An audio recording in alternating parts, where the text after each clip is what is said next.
Buen día a todos. Hace poco me encontraba escribiendo un video tranquilamente cuando de repente se me ocurrió revisar un poco mi Twitter, la red social que más uso, hasta que noté que Pepe Le Pew era tendencia. Normalmente este tipo de cosas no me interesan en lo absoluto. Sin embargo, y al ser un personaje con el que crecí, típicamente decidí ver cuál era el revuelo. Tal vez eran quejas tontas por algún rediseño como pasó hace algunos días con Lola Bunny, me dije. Pero lo que vi fue mucho peor.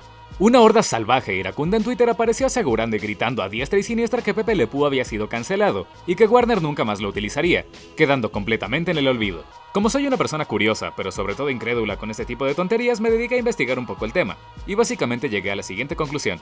Dejen de esparcir mentiras y desinformación. Para hablar de este tema tenemos que ir de punto a punto.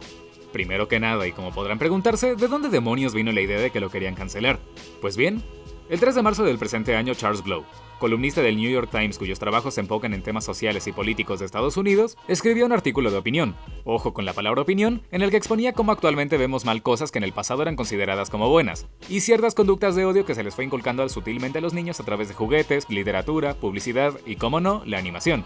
Poniendo muy brevemente de ejemplo a Pepe Le Pew, que él describe de la siguiente manera. Algunas de las primeras caricaturas que puedo recordar incluyen a Pepe Le Pew, que normalizó la cultura del abuso. Posteriormente procede a hacer lo mismo de forma muy corta con Speedy González, Mama Two Shoes de Tom y Jerry y Tarzán, para después citar fuentes que rememoran la opresión histórica de los blancos contra los negros y terminar con la razón del por qué escribió esa columna. Recalcando que esa misma semana la compañía dueña de los libros del Dr. Seuss había retirado varios libros por su contenido hiriente y de connotaciones racistas, al colocar ciertos estereotipos raciales que, lamentablemente, eran comunes para la época. Poor Chinese baby. He unable to tell if this jello is strawberry, raspberry, cherry, orange, lemon, lime, apple, black raspberry, black cherry or grape. Ahora bien, viéndolo así uno diría que no era para tanto. Después de todo es solo un artículo de opinión, ¿no? Pues lamentablemente no. Tan solo esos 2 párrafos hicieron estallar al internet como no tienen idea, y lo típico pasó. Aunque algunos se lo tomaron con humor o incluso trataron de informar a la gente sobre lo que realmente sucedía, la mayoría no lo hizo así. Páginas tan finas y llenas de buen contenido como Punisher Panther, Filosofraptor o incluso portales de noticias confiables empezaron a esparcir rumores sobre la supuesta cancelación definitiva del personaje, obviamente sin fundamento o contexto alguno, además de incluir fuentes poco confiables o directamente no incluirlas. Y no solo eso. Poco a poco los comentarios de estas publicaciones y miles de tweets comenzaron a culpar que a los progres, a la generación de cristal, de mazapán, a las feminazis, ya saben, típicos términos utilizados por la gente con poca materia gris en el cerebro. Además de hacer comparaciones sin sentido y hacerle funerales a un personaje ficticio. Después las cosas se calentaron aún más cuando Deadline, una de las fuentes más cercanas y confiables en cuanto a producciones de Hollywood, confirmó que Pepe sería retirado de la segunda parte de Space Jam, o al menos de la única escena en la que este aparecía, la cual involucraba a Grace Santo y al zorrillo en una escena en la que este resultaba herido al querer aprovecharse de la señorita. Esto por decisión propia del actual director de la película, Malcolm D. Lee, quien tomó el cargo tras la renuncia de Justin Lin y Terrence Ness. Sin embargo, y según la misma página, este recorte no tuvo nada que ver con la polémica, sino que se hizo muchos meses atrás e incluso nunca se llegó a animar. Probablemente porque no aportaba nada a la trama y por lo tanto era innecesaria, aun cuando en esta Pepe era castigado por sus acciones. Así que, ya viendo el contexto de todo esto, respondamos a las preguntas que todos están planteando, para resumir y aportar un poco más de información. Número 1. ¿Pepe fue cancelado por el New York Times, la generación de cristal o el malvado Charles Blow?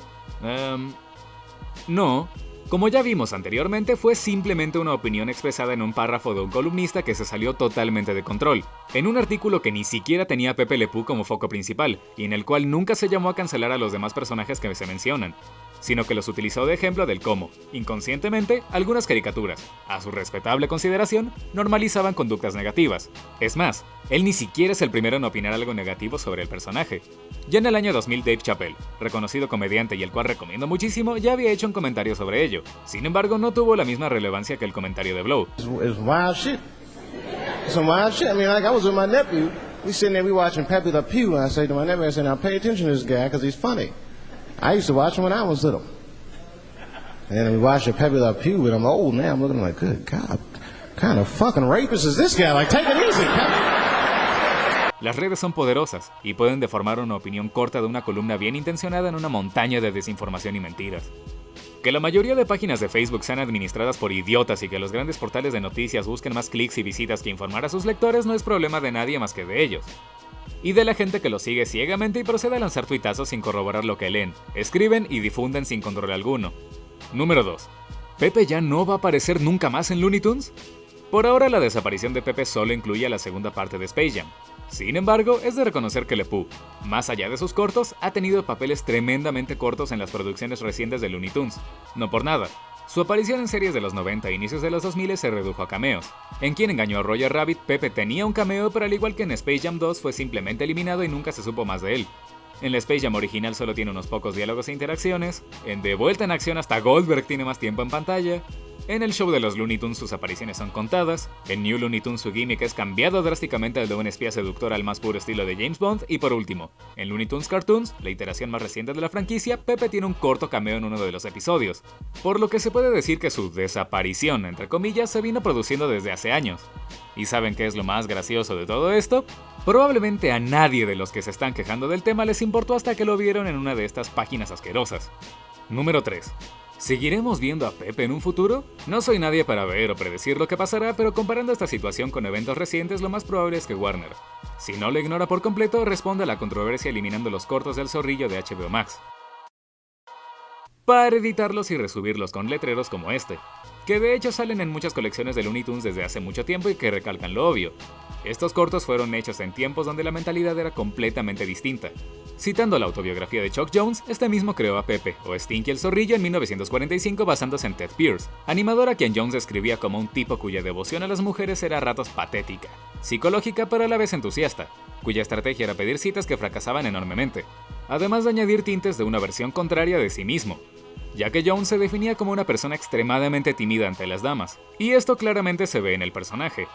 Pepe es un zorrillo narcisista y con poco cerebro pero con una confianza y entusiasmo enormes, que lo ciegan de ver algo tan evidente como que la supuesta zorrilla que él está persiguiendo es en realidad un gato, y que esta misma detesta su compañía. No solo por su espantoso olor, sino por su actitud.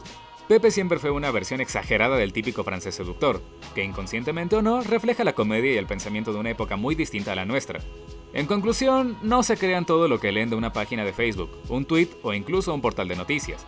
Podrían ser desinformados sin que lo sepan. Si pueden, traten de investigarlo por su cuenta, siempre teniendo las fuentes adecuadas y confiables a la mano. Desbanquemos a las noticias falsas, y sobre todo, formemos nuestro propio criterio. Después de todo, de nada sirven 1000 borregos si su pastor es un idiota. Antes de que se vayan, les pido que se suscriban al canal, le den like al video y lo compartan con sus amigos. Esta investigación me tomó bastante tiempo en conjunto a toda la edición, así que cualquier apoyo se agradece. Yo fui Nombre y Domicilios Reservados, mejor conocido como Solidus Wolf, y me despido, no sin antes mandar un saludo especial a todos mis suscriptores. ¡Hasta la próxima!